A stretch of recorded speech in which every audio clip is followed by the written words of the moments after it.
everybody, and welcome back to another edition of PRAVDA, the Russian media channel.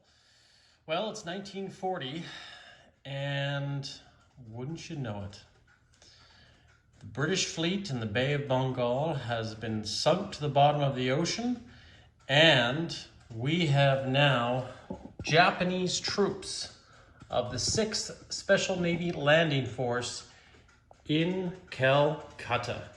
Calcutta, the great pearl of the East, has fallen to the Japanese Empire.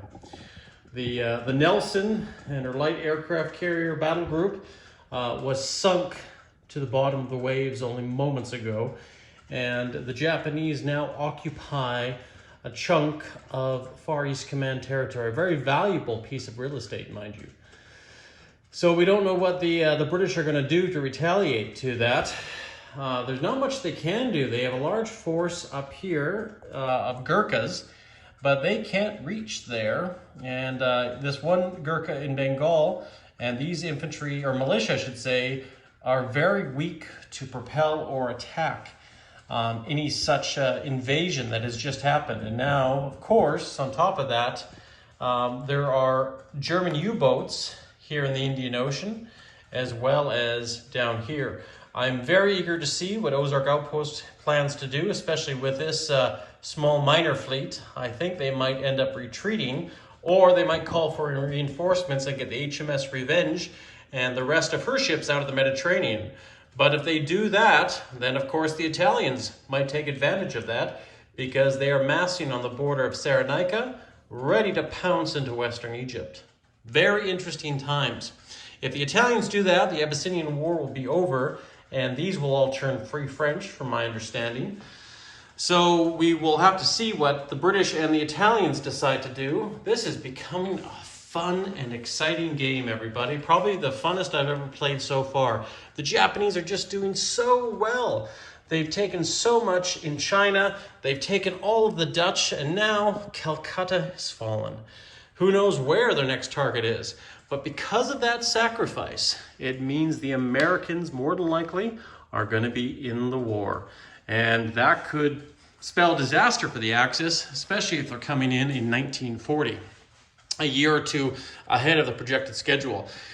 Because of the attack on the Dutch, the Americans right here already have gone on escort duty throughout the Atlantic, really choking off German U-boat positions. So they may have to go further south to hunt for better hunting grounds, more richer hunting grounds somewhere around here. Especially, we're playing the Suez reroute rule, so if Cairo falls, then all of these convoy lines are going to get bumped up a bit and go around here, because the Mediterranean's worth $6.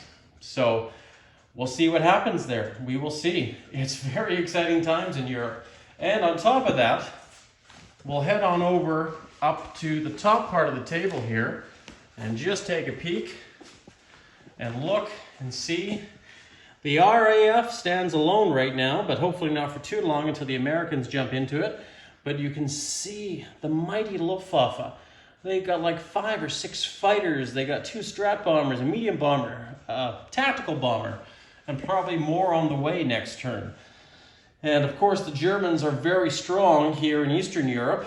They're not letting their guard down with the Russian advances that just recently happened, taking over the Baltic states, and of course down here. And a lot of these units have been upgraded to guards, so that helps project a bit of threat to the Nazis. So we'll see what happens there.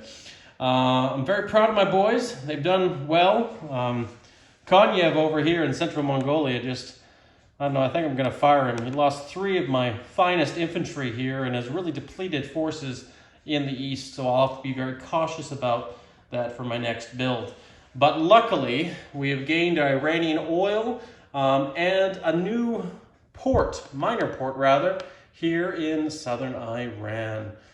So the Russians now have to be wary about pro-Axis in Baghdad forces, the Vichy here, the allies, the Turkish allies, as well as now we have to worry about Japanese aggression, since the British clearly just don't want to fight this war. They just want to let the Japanese walk all over them. So We will see what happens, guys. Keep following, keep watching, like, subscribe if this is something you like. The PRAVDA news station would love to have you as a subscriber and a commentator, and we will see what happens here for the British in the next term coming up.